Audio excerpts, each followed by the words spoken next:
Aïe aïe aïe aïe aïe, ça y est, le point spécial de la 2.5 vient tout juste de sortir et ils ont annoncé des très grosses dingueries. On a eu des infos sur Chouchou, une nouvelle map, Zao qui sera complètement gratuite. Attends, il y a de la coop.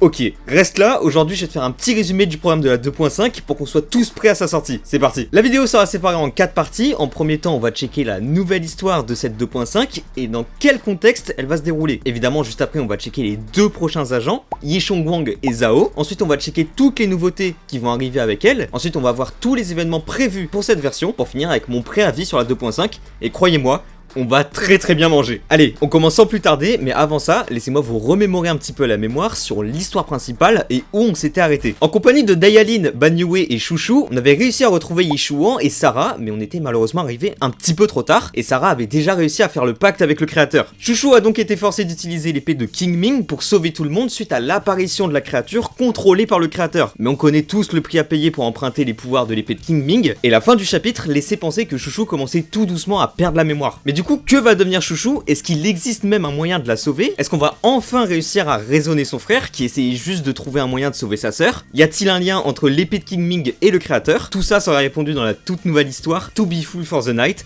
ou La lueur embrasant la nuit. Dans cette histoire, nos protagonistes feront équipe avec Chouchou, Zao et d'autres anciens compagnons pour enfin essayer de percer le secret et la vérité sur l'année entre les miennes et enfin mettre un terme à la menace qui pèse sur la péninsule de Wi-Fi. Promis, normalement c'est la dernière fois. Hein. Dans cette histoire, on en apprendra normalement un peu plus sur Carole et son lien avec le créateur, et on verra enfin la tête du maire Mayflower, et ça c'est du face reveal. Toute cette histoire se déroulera dans une toute nouvelle zone qui sera une immense mine de lumite dans une base de traitement de porcelaine désinfectée et la map a l'air vraiment énorme pour le coup. On aura donc des environnements plutôt variés en extérieur comme en intérieur avec des décors ultra stylés, avec des pierres flottantes et tout. C'est trop de la frappe. Ça me rappelle vraiment la grotte électrolyte dans Pokémon Noir et Blanc. Voilà, je voulais caser cette ref. J'espère que les gens qui l'ont seront contents. On aura aussi de nouveaux monstres qui auront de nouvelles mécaniques de combat. Genre ils nous ont montré des QTE à exécuter en plein combat. Ça a l'air vraiment très stylé. Pour nous aider à explorer cette nouvelle map, nos protagonistes auront aussi accès à une nouvelle technique de perception, révélation et remontée. Cette technique nous permettra de faire remonter certains éléments du décor dans le passé pour créer de nouveaux passages par exemple. De plus, Chouchou aura elle aussi une compétence spéciale dans la Néantre Zéro, vélocité épéiste, qui nous permettra là encore de nous déplacer plus facilement. Évidemment, cette nouvelle zone aura elle aussi ses différents points d'intérêt comme des bambous chercheurs de trésors qui nous donneront différentes récompenses, dont de vieux trésors qu'on pourra remettre auprès de Ginger dans la toute nouvelle boutique d'antiquité de la péninsule de Wi-Fi. Cette boutique proposera aussi des services spéciaux qu'on pourra réaliser pour récupérer différentes récompenses comme des polychromes par exemple. Ça ressemblera un petit peu aux commissions spéciales qu'on a eues pour la 2.0 pour le coup. Bon voilà, en attendant c'est tout ce que l'on sait pour l'instant de cette nouvelle zone et cette nouvelle histoire avec Chouchou et Zao. Tiens bah d'ailleurs en parlant d'elle, je crois bien qu'il est temps que je vous les présente, sans oublier toutes les nouveautés qu'elles apporteront. On va commencer tout de suite avec Yeshongwang. Yeshongwang ou Chouchou sera un tout nouvel agent de rang S de type attaque lame affûtée, qui sera une variante du type physique comme on a eu avec le givre pour Miyabi ou le sépia pour Yishuan. Elle fera elle aussi partie des sims de Yunkui et aura comme Miyabi le rang de chasseuse du néant. Étant la nouvelle détentrice de l'épée du King Ming, elle aura un tout nouveau gameplay construit autour de cette épée, avec une gestion de ressources qui représentera la force de l'épée de King Ming. Cette barre sera située en haut à gauche de l'écran et une fois remplie, elle pourra entrer dans sa forme spéciale avec les cheveux blancs et déclencher tout son potentiel en entrant dans son état esprit éclairé, qui déclenchera un voile éthérique qui augmentera sa puissance et lui permettra d'infliger des dégâts de lame affûtée à ses adversaires. Cette nouvelle forme lui permettra aussi d'exécuter des compétences encore plus puissantes en consommant des points de force de l'épée de King Ming. Chouchou pourra aussi appliquer un debuff aux adversaires. Chouchou pourra aussi appliquer un debuff aux adversaires lui permettant d'infliger encore plus de dégâts. Et si vous pensez qu'on a fait le tour de son kit, attendez, parce que Chouchou aura aussi accès à deux ultimes. Le premier sera disponible uniquement dans sa forme de base, lui permettant de rentrer dans son état esprit éclairé plus facilement en infligeant de gros dégâts. Son second ultime par contre pourra s'activer seulement si elle est déjà dans son état esprit éclairé et lui permettra d'infliger un coup final sans même utiliser décibels. Et quelque chose me dit que le combo de ces deux là va être complètement terrifiant. On aura donc un tout nouveau main carry avec une gestion de ressources et une grosse présence sur le terrain avec un aura farming de fou furieux. Bon allez Oyo, c'est bon, vous m'avez eu. Prenez tous mes polychromes, de toute façon c'est pas bien grave. Et prenez mon argent aussi, tant que vous y êtes. De toute façon, on n'est plus à ça près. Chouchou débarquera elle aussi avec un tout nouveau skin, et comme les autres agents, elle débarquera elle aussi avec son W Engine, et évidemment, vous pouvez compter sur moi pour faire un guide sur elle. Et vous savez quoi faire pour pas rater ça. Hop là, on perd pas les bonnes habitudes. Et oui, c'est ça être professionnel les amis. Yeshongwang sera disponible pendant la première phase de la 2.5 le 30 décembre. Mais on n'a pas encore fini avec la première phase, parce qu'on dirait bien que Chouchou ne débarquera pas seul. seul. Zhao sera un nouvel agent de rang S de type défense glace, qui fera partie de l'agence d'autorité de conformité Krampus, et Ah, je suis désolé, je l'ai vu dans un commentaire et je vois que ça maintenant, c'est terrifiant, putain. Zhao sera donc un nouveau support et aura elle aussi accès à une gestion de ressources avec sa gelure, qui pourra se remplir avec des compétences particulières, mais aussi quand elle sera en réserve grâce aux dégâts des autres agents sur le terrain. Lorsque sa gelure est au maximum et que Zhao rentre sur le terrain, elle pourra activer sa compétence d'entrée, explosion de givre, qui fera des dégâts aux ennemis, mais surtout de faire rentrer les membres de l'escouade dans le voile éthérique, source prolifique, qui comme pour Lucia accordera des bonus supplémentaires à l'escouade, en plus de déclencher un soutien rapide. Bon, pour le moment, on a parlé que de son voile éthérique, mais Zhao aura aussi... Oh, elle est dure à dire cette phrase. Zhao aura aussi accès à des compétences très intéressantes. Je laisse ça comme ça, pur et dur, voilà, c'est... Partagez ma peine un petit peu. Si un agent rentre sur le terrain avec ce voile, elle déclenchera automatiquement son attaque normale, jugement final, qui lui permettra de continuer de faire des dégâts, même off-field. Son attaque spéciale X va permettre de bondir et lancer une série d'entailles sur les ennemis, tout en consommant une partie de ses PV actuels, pour donner aux autres une régénération de PV en fonction de ses PV max. Et si son second passif est actif, si on la joue avec un autre agent de type attaque, anomalie ou soutien, son voile éthérique accordera des bonus à toutes les squads en fonction de ses PV max. On aura donc un support avec un gameplay qui paraît beaucoup plus simple, sans forcément tomber dans la simplicité de l'agent off-field, tout en gardant des mécaniques un peu poussées, et personnellement, je suis très content de la tournure qu'ont pris Oyo pour nos agents support. Mais j'ai vraiment l'impression qu'on a quitté cette DA du off-field pour tous les nouveaux agents, et je trouve ça très stylé. Bon, je déteste Joufoufou, voilà. Non mais, c'est dit, je sais, vous pouvez faire les choquer, c'est dit, c'est ce que je ressens. Zhao débarquera elle aussi avec son W Engine en même temps que Chouchou le 30 décembre pour la première phase de la 2.5. Et écoutez-moi, elle sera complètement gratuite. Oui, vous avez bien entendu, Zhao sera complètement gratuite entre le début de la 2.5 et la fin de la 2.6, comme on a eu avec Arumasa pour la 1.4 par exemple. Ça fait 1 an que Miyabi, Arumasa, tout ça est sorti, voilà. C'est terrifiant.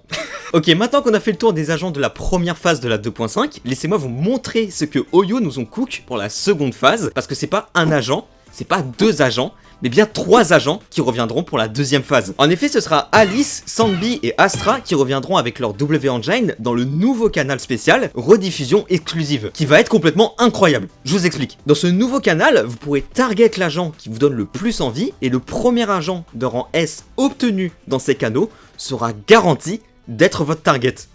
Je répète au cas où vous n'avez pas compris. Le premier agent de rang S que vous poolerez sera garanti d'être votre target. Et c'est trop de la frappe, j'ai pas les mots frère. Et ça veut dire qu'il n'y aura pas de 50-50 pour le premier pool. Et c'est de la giga frappe pour tout le monde, mais surtout pour les nouveaux joueurs qui savent pas trop sur quel agent partir pour leur premier pool. A noter qu'on pourra changer de target à tout moment et que les tentatives cumulées dans ce canal seront conservées quand ils ressortiront avec d'autres agents. De plus, les pools dans ce canal seront calculés différemment du canal principal, donc il n'y aura pas de gestion de 50-50 entre les canaux. A savoir aussi qu'on aura une réduction de 20% sur la première série des 10 pools, et personnellement, ça me donne prom dug envie de repool Astra. Donc ça veut dire que leur bait marche bien finalement. Et pour ceux qui savent pas trop qui pool pour la 2.5, vous en faites pas, je vous ferai comme d'hab une vidéo qui vous expliquera correctement qui pool selon vos besoins. Donc abonnez-vous. Maintenant. Ok, maintenant qu'on a fait le tour de tous les agents qui arriveront et reviendront pour la 2.5, on va pouvoir se pencher sur les nouveautés qu'ils apporteront avec eux. Bon déjà, je l'ai pas précisé tout à l'heure, mais comme pour les autres agents, Chouchou et Zhao auront eux aussi leur événement de confiance, et les récompenses comme le fond d'écran ou les polychromes qui iront avec. Elles apporteront aussi 2 nouveaux défis dans la Néantre Zéro, et elles auront elles aussi leurs propres attirails, qui comme d'hab serviront à modifier leur kit et leurs compétences uniquement dans la Néantre Zéro. Ensuite, le tout nouveau bambou Petite Pouce débarquera pour la 2.5 en tant qu'acolyte de Chouchou, qui a globalement l'air d'être un bambou de dégâts qui fera encore plus de dégâts si on la joue avec Chouchou. On aura 2 nouveaux disques de poussée qui arriveront, mais vous en faites pas, on aura l'occasion d'en reparler dans les guides de Chouchou et Zhao. Tiens bah d'ailleurs, en parlant des disques de poussée, un tout nouvel item fera son apparition, le noyau de résonance. Le noyau de résonance pourra se fabriquer en échange de 2 accordeurs et qui nous permettra d'orienter comme on veut les stats secondaires de nos disques de poussée, pour nous permettre d'accorder plus précisément nos disques de poussée, et ça c'est vraiment cool pour les joueurs qui cherchent à faire les builds les plus opti pour leurs agents. Ensuite, nouveauté de fou furieux, parce que 3 nouveaux agents auront accès à un renforcement qui concernera Burnice, Soldier 11 et Grace. Et on aura donc un tout nouveau système de renforcement d'agents boosté avec la vision des potentiels, qui nous permettra d'activer le potentiel d'un agent, qui servira à débloquer sa mécanique de renforcement, mais aussi de le rendre globalement plus fort. Tout ça ce sera en échange de performances quotidiennes qu'on pourra récupérer de différentes manières, via le riz du hebdo par exemple, ou encore via les provisions de l'association et la boutique logistique de l'avant-poste. Sans oublier qu'on aura aussi accès à des niveaux d'essai pour tester et comprendre les nouvelles mécaniques des agents renforcés. Les renforcements d'agents sont super cool et ça me rend trop heureux de savoir que ce sera pas une mécanique réservée aux agents des canaux spéciaux, mais aussi aux agents de la première version, qui, on va pas se mentir, était vraiment finito pour le coup. On aura aussi un événement un petit peu particulier avec les cadeaux pour les mordus de la pellicule. En faisant des achats avec du vrai argent dans le magasin de Monochrome, on pourra obtenir des talons de billets commémoratifs qui nous permettra de débloquer de nombreuses récompenses, y compris un agent et un moteur de rang S au choix, contenant aussi des agents de canaux spéciaux comme Kingy ou Jane par exemple. Je précise encore que cet événement sera uniquement disponible pour les gens qui comptent mettre de l'argent dans le jeu, et c'est pour cette raison que je l'ai pas mis dans la partie événement. On respecte nos joueurs free-to-play ici, merde. D'ailleurs, en parlant de Jane, elle aura elle aussi un tout nouveau skin pour cette 2.5. Et bon bah ce qui est sûr c'est qu'ils savent rehyper un agent, ça c'est... y a pas de doute, c'est moi qui vous le dis frère. De plus, ce skin sera complètement gratuit pendant toute la 2.5, donc pensez à le récupérer. Le financement de Redu recevra une petite refonte pour inciter plus de joueurs à l'acheter. On pourra retrouver des polychromes directement à l'achat, ou de nouvelles ressources comme le noyau de résonance, mais aussi des unités de microcontrôleurs de moteur d'ampli, qui nous permettra d'en échanger contre certains W-Engine par exemple. Bon en tout cas ça y est, je crois bien qu'on ait fait le tour de toutes les nouveautés apportées avec Chouchou et Zao. Maintenant on va pouvoir se focus sur les événements, qui sera comme d'habitude une très grande source majeure de polychrome. Et oh boy, qu'est-ce qu'on mange bien. Bon déjà, premier truc sympa, mais tout le monde recevra 1000 polychromes gratuits le 1er janvier, grâce au reward qui a été remporté par ZZZ au PlayStation Partner. Ensuite, on aura un event de connexion avec 480 polychromes à récupérer tout au long de la semaine, qui est déjà en cours maintenant, donc pensez à vous reconnecter. On aura aussi un autre event de connexion avec les classiques 10 bandes maîtresses et 10 poupons pour l'arrivée de Chouchou et Zao, et le retour des 3 agents. Bon maintenant, on va pouvoir checker les vrais events prévus pour la 2.5. Quand Chouchou a utilisé la force de l'épée de King Ming, elle a volontairement libérer sa puissance dans la néantre, ce qui a accidentellement formé un espace spécial, le royaume King Ming. Dans l'événement chronique de la quête des épées, on va devoir entrer dans ce fameux royaume pour passer une suite d'épreuves établies par l'épée de King Ming, pour peut-être, qui sait, trouver une piste pour sauver Chouchou et la malédiction de cette épée. On aura donc une toute nouvelle map de type sandbox où il se passe des trucs vraiment bizarres, comme l'apparition d'une foufou maléfique et des monstres en tout genre. Ce sera donc un excellent événement qui nous permettra de tester Chouchou et Zao gratuitement. On pourra aussi débloquer certaines compétences particulières à Chouchou avec un système d'arbres de talent pour nous aider à vaincre des monstres de plus en plus forts. Cet event nous permettra aussi de débloquer différentes récompenses comme le tout nouveau W-Engine, le chaudron d'émeraude, et différents accessoires pour nos protagonistes, et ça a l'air vraiment pas mal. Pour le prochain événement, préparez-vous bien parce que ça risque très probablement d'être le meilleur content de l'année. Je m'explique. Dans l'event le labyrinthe des dieux, on devra former une escouade de 3 agents avec 2 autres joueurs en multijoueur. Oui, en multijoueur, avec d'autres proxys qui pourront tous en même temps être présents au combat. Je le répète au cas où, mais il y aura du multijoueur sur ZZZ. Allô. Les proxys devront affronter différents niveaux de combat avec différentes mécaniques particulières. Ils nous ont par exemple montré un niveau particulier de contre-attaque éclair, où les joueurs devront utiliser un soutien défensif au bon moment pour lancer des décharges électriques contre les adversaires. Chaque proxy devront choisir qu'un seul agent pour le combat, et certaines mécaniques de combat seront donc adaptées pour le multijoueur. Genre par exemple, si on veut utiliser un enchaînement, les joueurs devront d'abord stun l'adversaire ou infliger un état d'anomalie par exemple. De plus, une toute nouvelle mécanique de moment d'enchaînement fera son apparition. Cette barre sera présente en haut à droite de l'écran et elle permettra de déclencher un enchaînement ultime synchronisé avec les 3 joueurs. Est-ce que vous vous rendez compte que la team Miyabi, Yichuan et Chouchou pourra exister et qu'elles pourront toutes déclencher un ultime en même temps? Non, c'est trop. Vous jouez avec mon cœur, Oyu, hein. Vous savez ça, vous jouez avec mon cœur. On aura aussi une mécanique où on pourra réanimer nos coéquipiers tombés au combat, et pour le moment, on n'aura accès qu'à 9 agents différents. D'ailleurs, dites-moi si une vidéo un peu hors série où je découvre ce mode de jeu avec d'autres gens vous intéresse ou non. Perso, je pense que ça peut être vraiment très drôle. Bon, peu importe votre avis, je le ferai quand même, voilà, je fais semblant. C'est pour créer un petit peu un lien entre vous et... Je la ferai dans tous les cas cette vidéo. Ils ont aussi dit que pour l'instant ce mode de jeu sera uniquement sous la forme d'un événement, mais qu'ils sont au courant de la hype des joueurs pour ce mode, mais que le développement du mode est assez compliqué et nécessite de retravailler sur la base du développement du jeu, et qu'ils espèrent recevoir les retours des joueurs, et je pense que on peut prendre cette phrase comme une confirmation d'un potentiel mode multijoueur à temps plein. En tout cas, je l'espère beaucoup. On aura aussi un rework pour la défense de Shiyu qui passera de 7 remparts à 4, plus un dernier rempart un peu particulier. Ce rempart nécessitera de d'abord réussir 3 niveaux de défi avec 3 agents par défi, qui ne seront plus disponibles pour les autres défis. Donc on garde quand même la DA des défenses de Shiyu basiques, mais attendez, les 3 niveaux auront un système de notation différente, où on gagnera des points en éliminant des ennemis et en leur infligeant des dégâts, qui constituera un classement basé sur le nombre total de points au cours du niveau correspondant. Pour ce qui est des récompenses, elles seront réajustées, mais pas d'inquiétude, globalement elles seront réaugmentées. Comme pour chaque version, les nouveaux boss seront aussi présents dans l'assaut mortel, et on aura accès à une nouvelle interface avec la page de sélection d'interneux. Cette interface nous permettra de checker les informations et les stratégies partagées par d'autres proxys pour qu'on puisse leur copier certaines stratégies et compositions. Et pour ceux qui n'auront pas forcément les agents des compositions, on aura accès à une nouvelle fonctionnalité avec les recommandations intelligentes, où Ferry pourra, selon les agents de chacun, générer directement des compositions des squads adaptées et des analyses de stratégie. Ça, c'est vraiment un ajout de malade et on n'aura plus besoin de scroller sur des serveurs Discord pour s'inspirer d'autres joueurs par exemple. Bon, c'est tout pour les reworks des modes de jeu, maintenant on va pouvoir repasser aux événements un peu plus classiques. L'agence de Lane a lancé un tout nouveau défi dans l'affrontement en simulation. Le nouvel événement Collision des ombres déchaînées sera l'event classique de Lane, qu'on a déjà eu comme récemment avec Banyue, sauf que cette fois-ci, ce sera avec Chouchou et Zao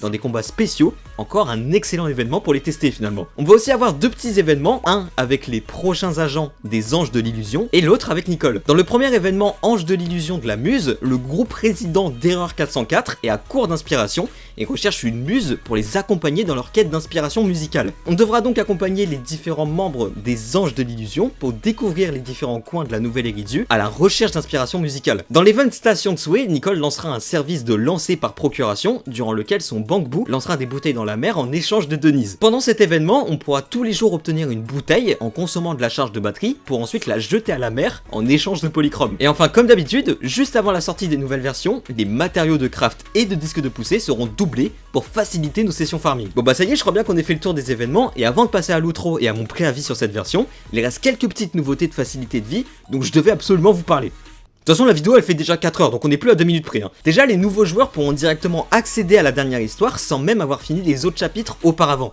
et revenir à tout moment là où ils étaient arrêtés. De plus, ils ont aussi optimisé le début du jeu en rajoutant le skip de certains dialogues ou des quêtes secondaires qui ne nécessitera plus forcément l'avancée de l'histoire principale. Une nouvelle fonctionnalité multijoueur sera ajoutée avec le cercle de proxy. On pourra rejoindre et créer des cercles pour échanger avec d'autres proxys, mais aussi débloquer une nouvelle section d'interneux. On pourra publier et accepter des commissions déléguées pour pouvoir aider et se faire aider sur des commissions qui seraient potentiellement un peu trop compliquées. Faire ces commissions nous donnera une nouvelle monnaie qu'on pourra échanger contre diverses récompenses dans une toute nouvelle boutique. On aura aussi l'ajout d'une nouvelle interface dans la barre de raccourcis du menu principal avec les navigations des fonctions qui regroupera des raccourcis pour l'inventaire, mais aussi des raccourcis pour accéder directement à certaines boutiques sans passer par la téléportation, comme le magasin de musique ou l'atelier par exemple. En parlant du magasin de musique, on aura l'ajout de destruction de disques inutiles avec les conditions choisies par les joueurs, nous permettant là encore de gagner du temps dans les menus. Il y aura aussi d'autres fonctionnalités mineures comme le craft des batteries d'éther ou le fait qu'on pourra maintenant prendre en photo nos agents dans la rue, mais bon, la vidéo est déjà assez longue comme ça. Bon bah ça y est, je crois bien qu'on ait fait le tour des nouveautés de cette 2.5, mais du coup, c'est quoi mon ressenti sur cette version? Et bah comme d'hab, je suis très hypé pour les agents et pour l'histoire, mais j'avoue que l'arrivée du nouveau canal qui nous permettra de repull plus facilement me fait beaucoup de l'œil. De plus, le buff des 3 nouveaux agents va être ultra intéressant et je suis très curieux de voir comment ça va impacter la méta. Même si bon, j'étais déjà le god sur Burnis de toute façon, donc bon, y a pas besoin d'un buff, mais merci quand même, je prends quand même. Il y a aussi le rework de la défense de Shio que j'aime beaucoup, parce que c'est vrai que le mode de jeu commençait un petit peu à être plus très fun, et surtout très dur. Et j'espère que le nouveau rempart le rendra pas forcément plus facile, mais surtout plus agréable à jouer. Et surtout les gars, l'arrivée du multi, oh là là là là, j'ai tellement hâte de hurler dans le vocal parce que mon pote a pas réussi à dodge une attaque, si vous savez. J'ai tellement hâte. En tout cas, c'est tout pour moi. Vous savez maintenant tout ce qu'il y a à savoir sur la 2.5. En espérant que cette vidéo vous a été utile. Merci énormément d'avoir regardé la vidéo. N'hésitez pas à liker, commenter et même vous abonner. C'était Deepow. On se retrouve très vite pour une prochaine. Prenez soin de vous.